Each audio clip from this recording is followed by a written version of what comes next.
But today I heard, oh, well, we weren't invited. Well, you've been there for 3 years. You should have ended it 3 years. You should have never started it. You could have made a deal. But we have a situation where we haven't had elections in Ukraine, where we have martial law, or essentially martial law in Ukraine, where the leader in Ukraine, I mean, I hate to say it, but he's down at 4% approval rating. There's a cost to Trump and his desire to end the war quickly in that agenda. Because, as he said rightly, 2 or 3 days into his second presidency, Putin's the obstacle. By making this broader, he was saying to Putin, this is not necessarily my highest priority. And if Putin is the obstacle, which he is, Trump needs to make clear it is his highest priority by giving the proper disincentives for Putin to continue the war. We have yet to hear something from Trump, and now I'm talking about not just in the last few weeks, but even going back last year, where he clearly states that Russia is an aggressor and Ukraine is the victim. We just haven't heard that. So in that sense, the statements we're hearing now reflect a similar avoiding of some very clear realities. And while democracy is not perfect in Ukraine, it is democracy, whereas there's no democracy in Russia. So that makes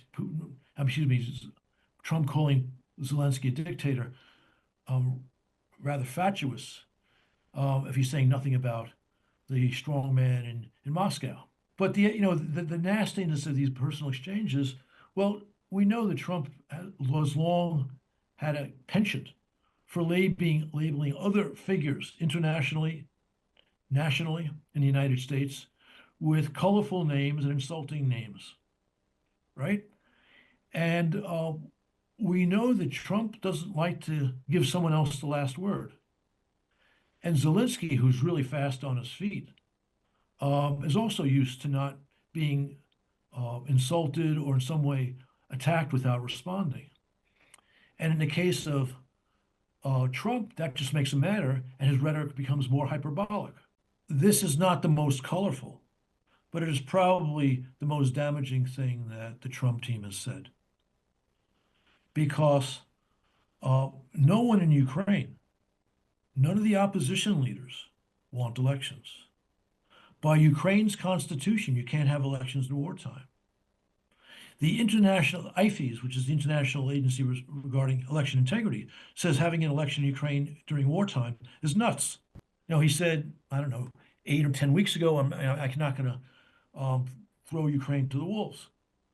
Now, that doesn't mean he won't, but I think we've seen a pretty clear indication over the months, ever since Trump okayed the aid package to Ukraine in April of last year, that is not Trump's intention. Now, he's mercurial. He could change his mind. I think there are people around him who don't understand how important it is to American interest that Putin not win his war in Ukraine and take over the country effectively, which is what would happen if we simply stopped aid to Ukraine. But Trump, I think, understands that it would be very bad for the United States and very bad for him personally if he brokered a deal which allowed Putin ultimately to take control of the country. Zelenskyy is the leader of a country under vicious attack by a much more powerful country. And they are fighting for their lives, literally. And they've been able to do very well because they've had substantial support from the United States, from Europe, and from others. Given some of the statements coming from, I would say, Trump's entourage as opposed to Trump himself, I understand their skittishness about ongoing support with the new president. Although I've given you reasons to think that I think this is probably going to happen. They're going to continue to get that support. So when these talks, the first real talks with Russia occur and Ukraine's not there, I understand their nervousness. But I think they may have been overly excited about this.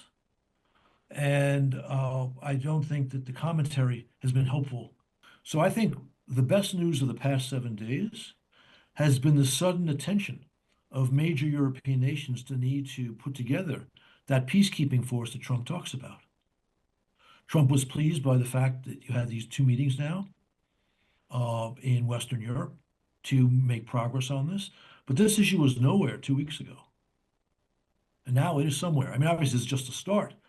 but it's a very good start.